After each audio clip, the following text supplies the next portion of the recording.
Sir আসসালামু আলাইকুম। ওয়ালাইকুম আসসালাম।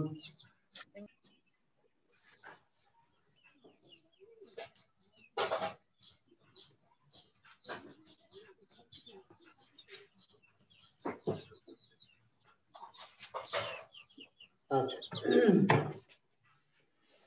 আজকে তোমাদের আমি হোমওয়ার্ক দিয়েছিলাম, তোমরা করেছো কিনা আমি জানি না।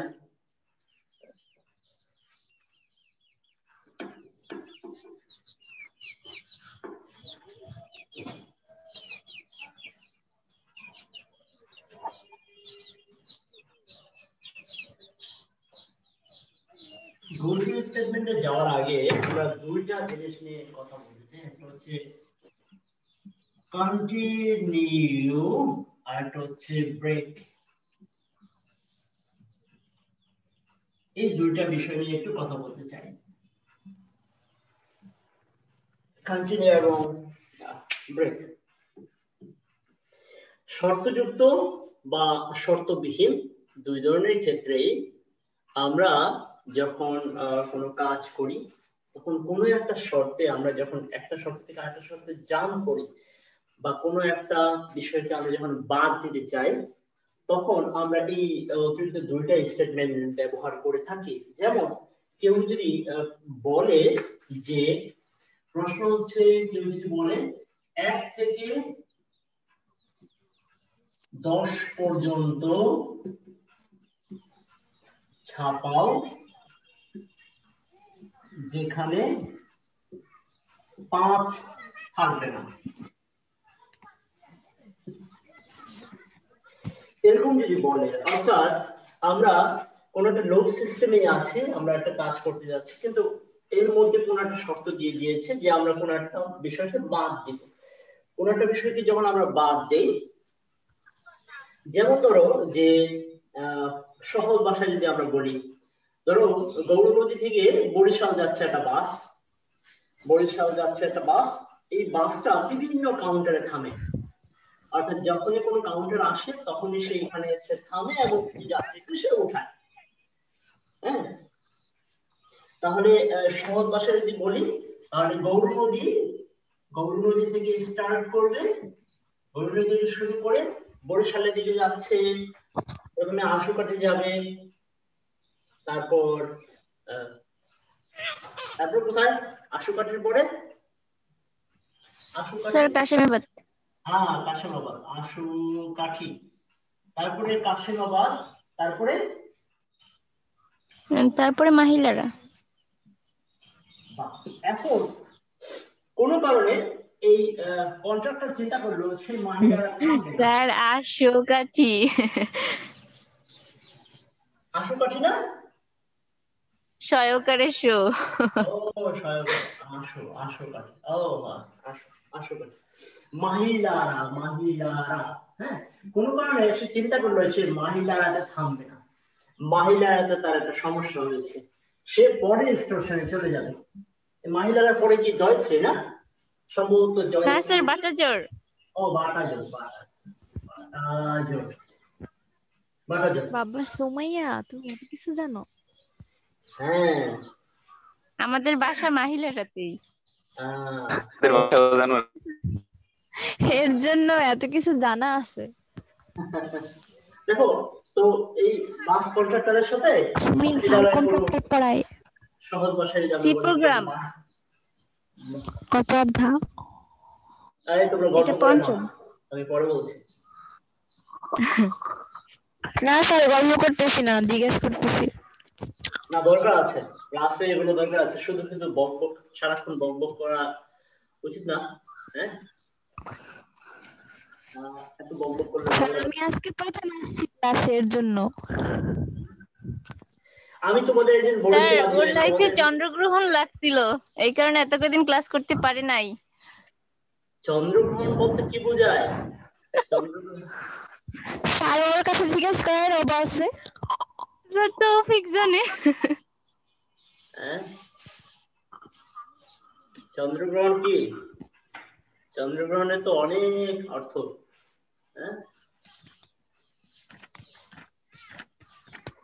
স্যার এবার পড়ায় আসি, আমরা ওইটা বলতে পারবো না। আচ্ছা, ঠিক ঠিক আছে। তো এই কন্ট্রাক্টরের কোনো একটা সমস্যা হয়েছে, সে মাহিরার কোনো একটা কন্ট্রাক্টরের সাথে সে ঝগড়া করেছে, সে ওখানে কোনো যাত্রী উঠাবে না। তো গৌরনদী থেকে বাস স্টার্ট করলো, আশুকাঠি আসলো, আসলে বললো, ড্রাইভারকে বললো বাস থামান, আশুকাঠি থেকে লোক ওঠাবে। আবার কাশিমাবাদে গেল, কাশিমাবাদ থেকে লোক ওঠালো। কিন্তু মাহিরাতে যাওয়ার পরে সে বলতেছে চালাই যাও, চালিয়ে যাও, চালিয়ে যাও, অর্থাৎ তোমার থামার কোনো প্রয়োজন নাই, থামার কোনো প্রয়োজন নাই। স্যার অর্থাৎ তাহলে বাসায় আসবো কিভাবে মহিলাটা যদি না থামে? হ্যাঁ, সমস্যা। হ্যাঁ, ওই এই বাস তো কন্ট্রাক্টর, আমাকে নিয়ে যাবে বরিশালে। হ্যাঁ, ওই বাটাজোর থেকে আবার বরিশাল ফিরে থেকে আসবে। ঘুরে আসবা? হ্যাঁ, বাটাজোর থেকে ফিরে ওরে আসবে। বাবা। এই তোমাদের এইখানটায় তোমরা নিশ্চয়ই জানো কিনা যে পয়সারহাট, পয়সারহাট নামে যে জায়গাটা, এখান থেকে কিন্তু বরিশাল যাওয়া যায়। হ্যাঁ, তো এই বাস যেগুলো যায় বরিশাল থেকে, এগুলো কিন্তু পয়সারহাট ব্রিজকে কখনো ক্রস করে না, তোমরা জানো কিনা? হ্যাঁ, তারা পয়সারহাট পর্যন্ত নামিয়ে দেয়, ওখান থেকে বা আরেক দল বাস সেখান থেকে আহ কি বলে গোপালগঞ্জ নিয়ে যায়। হ্যাঁ, গোপালগঞ্জ নিয়ে যায়। তো এটা কিন্তু এই যে দুই ধরনের লোকদের সমস্যার কারণে এটা সমস্যা, এই ধরনের জটিলতা তৈরি হয়েছে, নয়তো একসাথেই বরিশাল থেকে গোপালগঞ্জ চলে যাওয়া যেত। এখন আমি এই কাজটা যদি করি যে চালিয়ে যাও, এই কথাটাকে আমরা যদি আমাদের প্রোগ্রামে লিখি, তাহলে আমরা কি বলছি 1 থেকে 10 পর্যন্ত ছাপাবো। অর্থাৎ যখন মান 1 হবে আমি এটাকে ছাপাবো, যখন মান 2 হবে তখন আমি ছাপাবো, যখন মান 3 হবে তখন আমি ছাপাবো, এগুলো 10 পর্যন্ত ছাপাবো। কিন্তু ছাপাবো না কোনটা? 5। 5-এর সাথে আমার খুব আমার ঝগড়া হয়েছে। তখন আমি 5-এ যখনই মান আসবে 5, আমি বলবো চালিয়ে যাও, তোমার আমার দরকার নেই। হ্যাঁ, আর এই বিষয়টা যদি আমরা প্রোগ্রামে লিখি তাহলে আমরা যদি এই যে কাউন্টার গুলো আছে এগুলোর মাধ্যমে কিন্তু আমরা প্রোগ্রাম করতে পারি। একটু খেয়াল করো যে আমি গৌরনদীকে বললাম নাম্বার 1, গৌরনদী, যখনই আমার মান 1 আসবে অর্থাৎ স্টপওয়াচ 1 আসবে তখন প্রিন্ট হবে গৌরনদী। ঠিক আছে? হ্যাঁ, আচ্ছা, তাহলে আমি এটা করি, হ্যাশ ইনক্লুড stdio.h। হ্যাঁ, আমি এখানে লিখলাম মেইন ফাংশন, তারপরে আমার শুরু হলো। এখন আমি স্টপেজকে আমার একটা ভেরিয়েবল দিতে হবে, ভেরিয়েবল দ্বারা আমি কম্পিউটারকে বোঝাবো এটা হচ্ছে স্টপেজ। তাহলে আমরা ইন্ট ভেরিয়েবল দেই, ধরো এ, এ হচ্ছে আমাদের ভেরিয়েবল, এ হচ্ছে আমাদের ভেরিয়েবল। এখন আমি এটাকে ছাপাবো। ঠিক আছে, তাহলে আমাদের এন্টার হিসেবে আমরা দিতে পারি, হ্যাঁ, এন্টার কোন একটা মান প্রিন্টএফ। যদি আমরা দিতে চাই সেটা দিতে পারি। হ্যাঁ, অথবা আমাদের সহজ ভাষায় আমাদের ইনপুট দিতে হবে। হ্যাঁ, scan function hash %d, address A, A হচ্ছে আমাদের ইনপুট ভেরিয়েবল। ঠিক আছে, ওকে। এখন আমি এই অংশটা একটু মুছে দেই। আরে আমি পাগল হয়ে যাবো স্যারের পড়া দেখে।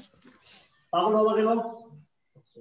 স্যার কিছুই বুঝতেছি না, মাঝখান থেকে ক্লাস করতে আসছি, খুঁজেই পাইতেছি না বই, কোত্থেকে পড়াইতেছেন।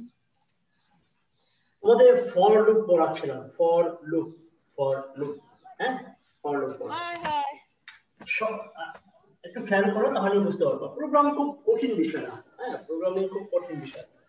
আমাদের প্রোগ্রামে যে নিয়ম, প্রথম কাজ হচ্ছে এই হ্যাশ ইনক্লুড stdio এটা দেওয়া, এটার মাধ্যমে রেজিস্টারকে তার লাইব্রেরি ফাংশন গুলোকে ডিফাইন করে, তারপর মেইন ফাংশন দিয়ে আমাদের মূল প্রোগ্রাম শুরু হয়।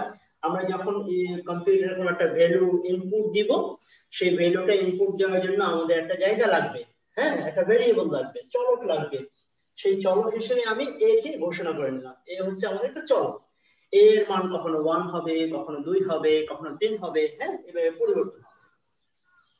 আর এই যে a এর মানটাকে কম্পিউটার নেবে কিভাবে, সেটার জন্য আমরা ইনপুট ফাংশন ব্যবহার করি, স্ক্যান ফাংশন।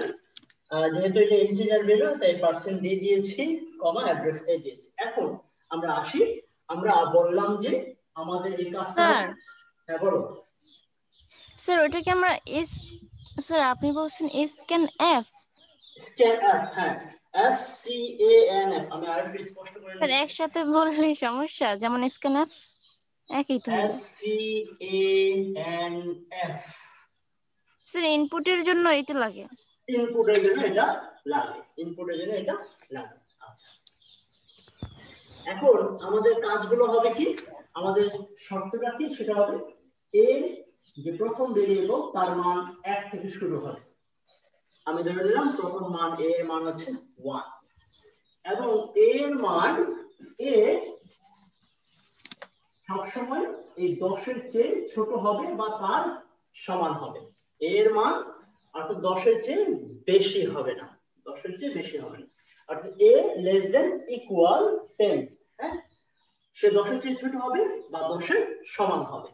এবং আমরা বলছি যে স্টপেজ হবে, তাই না? 1 নম্বরের সমাধান হওয়ার পরে আমরা 2 নম্বরে যাব, 2 নম্বরের পরে 3 নম্বরে যাব। তাহলে এই মানগুলো বৃদ্ধি করার জন্য আমরা ইনক্রিমেন্ট ব্যবহার করি, সেটা কি a equal a plus 1।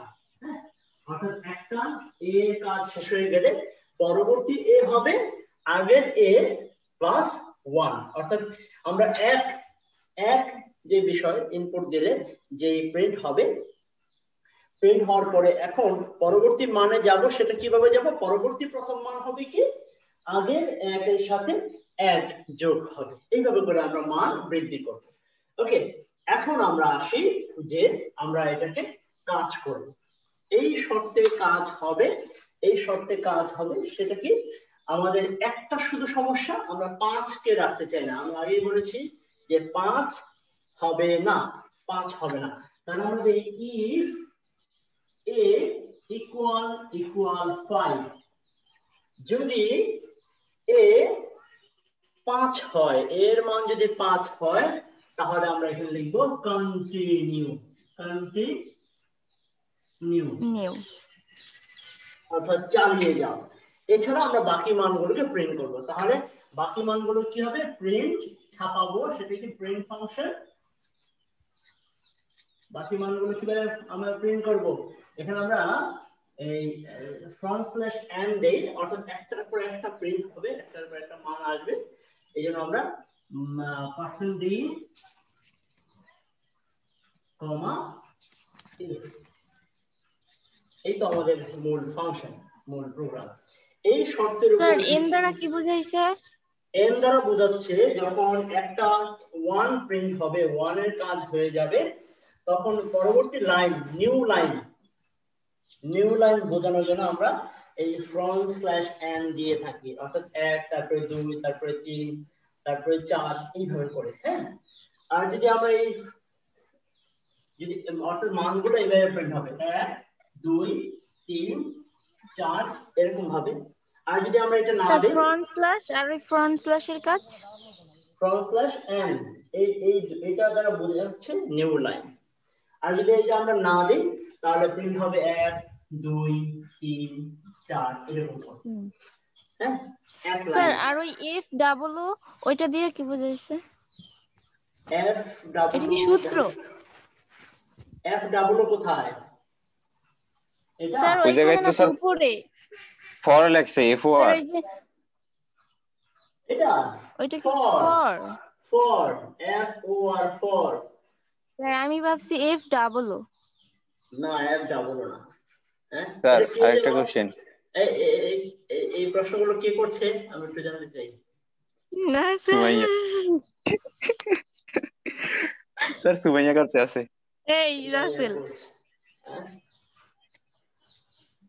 Sir একটা প্রশ্ন। হ্যাঁ বলো। স্যার ওই যে ইফ লিখছি না আমরা, হ্যাঁ, আরে আমারটাই তো আসেই না। If condition. ইফ না, এর পর স্যার ওই জায়গায় 5 এর আগে যে আমরা একটা সমান সমান দিচ্ছি ওইটাতে কি বোঝায়? ইফ a ইকুয়াল 5, অর্থাৎ এর মান স্যার যদি এই 5, জায়গায় দুইটা ইকুয়াল দিতে হবে। হ্যাঁ, দুইটা ইকুয়াল দিতে হবে, একটা না কিন্তু দুইটা ইকুয়াল দিতে হবে। আমি না স্যার এটা আমি ফ্লো চার্টেও পাইছিলাম যে এন এর আগে এরকম ইকুয়াল দেয়, সেই জন্য স্যার এই জায়গায় বুঝি নাই। হ্যাঁ, এইটা দেয় কেন? আমরা কখনো একটা ইকুয়াল দেই না, আমরা দুইটা ইকুয়াল দিই। ঠিক আছে, কোন একটা মান প্রদর্শনের জন্য আমরা সাধারণত যখন কোনো কন্ডিশনে আমরা সুনির্দিষ্ট মানটাকে নির্দেশ করি, তখন আমরা একটা ইকুয়াল না দিয়ে দুইটা ইকুয়াল দিই। হ্যাঁ, কিন্তু স্যার আমরা তো বলার সময় ভুল বলি ইকুয়াল টু, কারণ আমরা বেশিরভাগ ইউজ করি অন্য সব ক্ষেত্রে ইকুয়াল শুধু, কিন্তু তারপরে বলি ইকুয়াল টু। ইকুয়াল টু তো মানে সমান। হ্যাঁ, কোন একটা স্যার শুনে। আচ্ছা, এখন যদি দুইটা দিয়ে কি বোঝায়? হ্যাঁ, দুইটা দিয়ে কি বোঝায়? দুইটা ইকুয়াল দুইটা দ্বারা বোঝায় হচ্ছে a এর মান হবে 5, a এর মান হবে 5, এই অর্থে বোঝায়। হ্যাঁ, আচ্ছা, এখন 5 হলে আমরা সেটাকে চালিয়ে যাব, কন্টিনিউ দেব, মানে আর যাব না। এখন কন্টিনিউর পাশে আরেকটা শব্দ থাকে ব্রেক। স্যার ব্রেক, ব্রেক থাকে, ব্রেক। যদি আমরা এখানে ব্রেক ব্যবহার করতাম তাহলে কি হতো জানো? এই প্রশ্নটা এমসিকিউ তে তোমাদের প্রচুর আসে, প্রচুর। তোমাদের যখনই প্রোগ্রামিং থেকে কোনো প্রশ্ন করা হবে, এই কন্টিনিউ আর ব্রেক থেকে দিবে, হয় কন্টিনিউ থেকে দিবে, হয় ব্রেক থেকে দিবে। বলা হবে এরকম একটা প্রোগ্রাম দেওয়া থাকবে, বলবে যে কন্টিনিউর ক্ষেত্রে কি হবে অথবা ব্রেকের ক্ষেত্রে কি হবে। এখন যদি আমি ব্রেক দেই, এই কথার অর্থ হচ্ছে ড্রাইভারকে বললাম আর যাওয়ার দরকার নেই, তুমি থেমে যাও। অর্থাৎ যদি আমার ব্রেক হয় তাহলে আমাদের রেজাল্ট কি আসবে জানো? আমাদের রেজাল্ট আসবে হচ্ছে 1 2 3 4 5। এর মান যখনই 5 হয়ে যাবে, 5 প্রিন্ট হবে এবং আর হবে না, এবং আর পরবর্তীতে আমরা যাব না। অর্থাৎ এর 10 পর্যন্ত যদিও শর্ত দেওয়া আছে, এর মান 10 এর ছিল, আমরা বলছি ব্রেক, থেমে যাও। অর্থাৎ বাসের মতো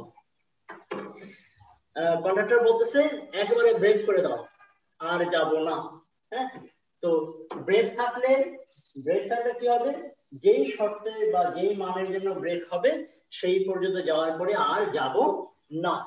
আর যদি কন্টিনিউ থাকে, এখানে যদি এখানে কন্টিনিউ থাকে, তোমাদের এই প্রশ্নটা কিন্তু প্রায় সময় আসে এমসিকিউ তে। কন্টিনিউ যদি থাকে তাহলে ফলাফল কি হবে? 1 2 3 4 5 না হয়ে হবে 6 7 8 9 10। ঠিক আছে? এবং তোমরা আরো একটা জিনিস খেয়াল করবা, এই কন্ডিশনের ক্ষেত্রে কি দেওয়া আছে, অনেক সময় এই a less than equal দেওয়া নাই, শুধু 10 দেওয়া আছে, তখন কিন্তু আবার 10 হবে না, শুধু 9 পর্যন্ত যাবে। মানে 10 এর চেয়ে ছোট সেই মান বদলে যাবে। তোমাদের কিন্তু এই বিষয়গুলো একটু খেয়াল রাখা লাগবে যে কোথায় কি পরিবর্তনগুলো হচ্ছে। আমি কি বুঝাতে পারলাম যে কন্টিনিউ এবং ব্রেকের যে বিষয়টা, এটা কিন্তু তোমাদের প্রায় সময় এমসিকিউ তে আসে, ব্রেক এবং কন্টিনিউর ব্যবহার। আমরা যদি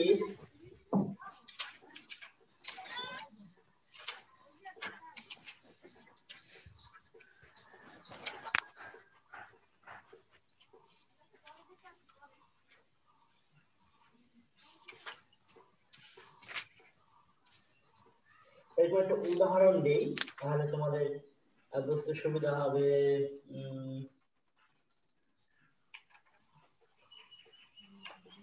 এরকম স্যার গত ক্লাসে বাইরে কেস কি দেওয়া হয়েছিল? হ্যাঁ, রাসেল সিলিনা ক্লাসে? না, গত ক্লাসে আমি ছিলাম না।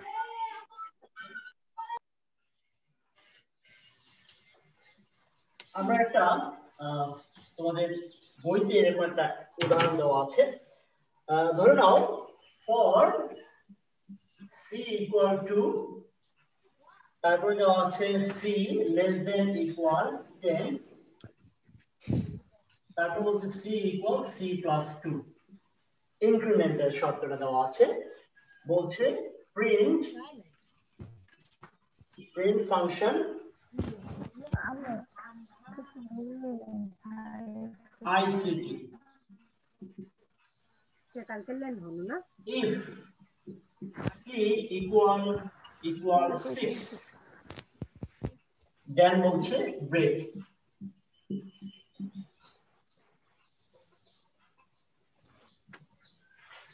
এখন প্রশ্ন করা হয়েছে যে আইসিটি লেখাটি কতবার প্রিন্ট হবে, তোমরা কি বলতে পারবা? স্যার 2 আর 4 হবে। হ্যাঁ 2 আর 4 2 আর 4 হবে। যখন সি এর মান 2 হবে তখন আইসিটি একবার প্রিন্ট হবে, যখন সি এর মান 2 এর সাথে 2 যোগ হয়ে 4 হচ্ছে তখন আইসিটি প্রিন্ট হবে। কিন্তু যখনই সি এর মান 6 হয়ে গেল তখন কি দাঁড়াচ্ছে? আবার চিন্তা করো, ভালো করে চিন্তা করো। স্যার এটা কিভাবে বুঝাবো, বুঝাইতে পারবো কিন্তু কিভাবে বুঝাইতে দেখো সি এর মান 2 অবশ্যই 10 এর চেয়ে ছোট, এই কারণে আইসিটি একবার প্রিন্ট হবে। ঠিক আছে, প্রিন্ট হবে। জি স্যার। সি এর মান 2 আগে সি প্লাস 2 আগে ছিল 2 এর মান, এর সাথে 2 যোগ হয়ে 4 হলো, এই সময় আইসিটি একবার প্রিন্ট হলো কারণ সি এর মান 10 এর চেয়ে ছোট। এরপরে সি এর মান হয়েছে 6 এর মান, এরপরে সি এর মান হয়েছে 6 এর জন্য আইসিটি প্রিন্ট হবে না স্যার? এই জায়গায় তো না বললা দিছে না স্যার, ইফ সমান সমান। আমি আগে বলেছি ব্রেকের ক্ষেত্রে কি হবে, যেই মানে যাব সেই মানটা কিন্তু কাউন্ট হবে, তারপরে আর যাব না। বুঝতে পেরেছো? আমরা 6 যখন হবে 6 এর জন্য প্রিন্ট করব, কিন্তু তারপরে আর যাব না, অর্থাৎ তারপরে মান 8 হবে 10 হবে তার জন্য যাব না। তার মানে 6 এর জন্য কিন্তু আইসিটি লেখাটা প্রিন্ট হবে। ঠিক আছে, যদি আমি এখানে কন্টিনিউ করতাম।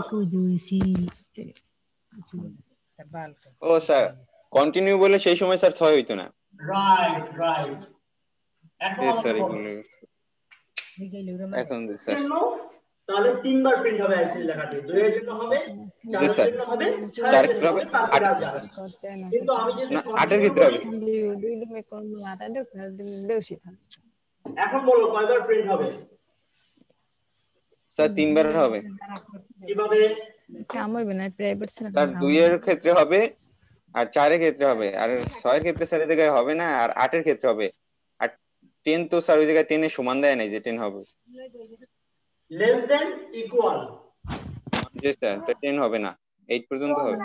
হ্যাঁ দেখলে সমস্যা হবে না এখানে। লেস স্যার এই যে নিচে অর্থাৎ সি এর মান 10 এর চেয়ে ছোট হবে বা 10 এর চেয়ে বড় হবে, তাহলে এটা কয়বার প্রিন্ট হচ্ছে? 2 এর জন্য, 4 এর জন্য, 8 এর জন্য, 10 এর জন্য, শুধু 6 এর জন্য হবে না, শুধু এইটা বাদ যাবে।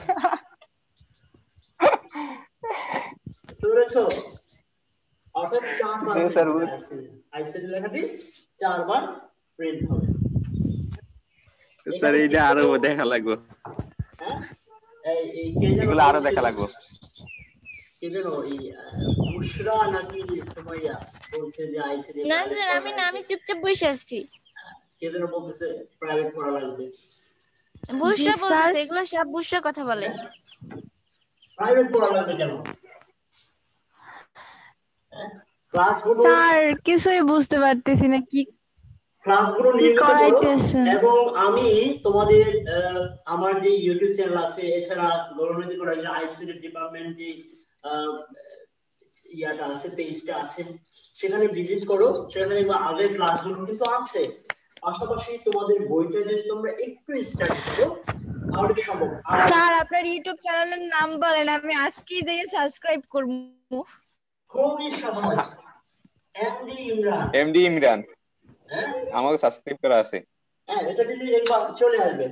ঠিক আছে, তো রাসেল আমার একটু ইনবক্সে লিংকটা দিবি? দেখি। তো তোমরা এটা ঠিক আছে, এটা দেখবা, আমি তোরে নক দিমুনি। ঠিক আছে, এটা দেখবা। আরেকটা হচ্ছে এরকম এরকম দেখো আরো প্রশ্ন আছে। আমি যে প্রশ্ন নিয়ে আলোচনা করলাম সেটা 2017 সালে চট্টগ্রাম বোর্ডে এসেছিল। এরপরে এরকম আরো আছে, এই যে 2018 সালে এটা মনে হয় সিলেট শিক্ষা বোর্ড নাকি সহসাদ কি বলে, তাদেরও এসেছিল এই ধরনের কন্টিনিউ এবং ব্রেক নিয়ে তাদের সবসময় একটা না একটা প্রশ্ন থাকে। আর তাছাড়া আমি আমি আশা করি আমি আমি যখন গৌরনদী যাই মোটামুটি একটু খবর দিয়ে যাই যে গৌরনদী থাকি, তখন যদি তোমরা এরকম 4-5 জন মিলে চলে আসো, তোমাদের ছোটখাটো সমস্যাগুলো কিন্তু আমি খুব সহজেই সমাধান করার চেষ্টা স্যার করতে আপনি পারি। কখন আসেন কখন যান সেটাই তো জানি না। জি স্যার, আমরা ওইগুলাই জানি না। হ্যাঁ, খবর রাখতে হবে। খবর রাখতে হবে স্যার। স্যার, আবার কবে আসবেন? এই সামনের সপ্তাহে আসবো ইনশাআল্লাহ স্যার, দেখা হবে। আলী আসলে স্যার যেদিনকে আসবে সেদিনকেই যাম। হ্যাঁ, এই বিষয়গুলো একটু খেয়াল রাখবা। তো জি স্যার। আর যদি কোনো প্রশ্ন না থাকে আমার একটু ভিডিও কল দিয়ে জয়েন নিও তোমাদের গ্রুপে। তোমাদের আর কোনো প্রশ্ন না থাকলে আজকের ক্লাস এখানে শেষ করব, এবং আমরা আগামী ক্লাসে বাড়ি কাজ দিবেন স্যার? দুইটা বিষয় শেখার চেষ্টা করব। স্যার আমার কোশ্চেন আছে। হ্যাঁ, কোশ্চেনটা বলো। স্যার কোথা থেকে পড়াইছেন আবার একবার বলেন, আমি একটু বাসায় দেখব কি পড়াইছেন। কোথা থেকে পড়িয়েছি? হ্যাঁ, সেটা হচ্ছে ফর লুপ স্টেটমেন্টের জবাব। জি স্যার। ফর লুপ স্টেটমেন্টের শেষের দিকে দেখবা কন্টিনিউ এবং ব্রেক দুটা স্টেটমেন্ট করা আছে, অর্থাৎ গো টু স্টেটমেন্টের ঠিক আগে গো টু স্টেটমেন্ট। আমরা আগামী দিন গো টু এবং সুইচ এই দুটো বিষয় নিয়ে আলোচনা করতে চাই। গো টু এবং সুইচ, এই তোমরা তোমাদের সুমাইয়া, হ্যাঁ, বিষয়টা হচ্ছে তোমরা বাসায় ফর লুপ এবং হোয়াইল লুপটা একটু স্টাডি করো তাহলে, কারণ গো টু স্টেটমেন্ট এবং সুইচ এই দুটোই কিন্তু এই দুটো স্টেটমেন্টেরই একটা প্রতিরূপ, আর কিছুই না। হ্যাঁ, তো এই বিষয়গুলো একটু স্টাডি করো। আমরা আগামী ক্লাসে গো টু স্টেটমেন্ট এবং সুইচ নিয়ে আলোচনা করব, ঠিক আছে স্যার? প্রোগ্রামার হয়ে যাব। হ্যাঁ, প্রোগ্রামার হয়ে যাও। প্রোগ্রামার হওয়া খুব সহজ, খুবই সহজ। হ্যাঁ স্যার, অনেক কঠিন। খুবই সহজ, একটু পরিশ্রম দিতে হবে। জি স্যার, অনেক সুন্দর একটা সফটওয়্যার বানাবো আপনার নামে এই শুরুতে। ধন্যবাদ ধন্যবাদ, খুবই খুশি হব।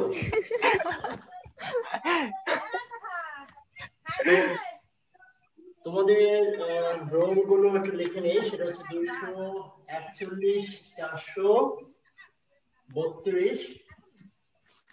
আর বুশরা, তোমার রোলটা কত যেন? 305 5। হ্যাঁ, তো ঠিক আছে, আগামী ক্লাসে তোমাদের সাথে দেখা হবে। সেই পর্যন্ত ভালো থেকো, সুস্থ থেকো।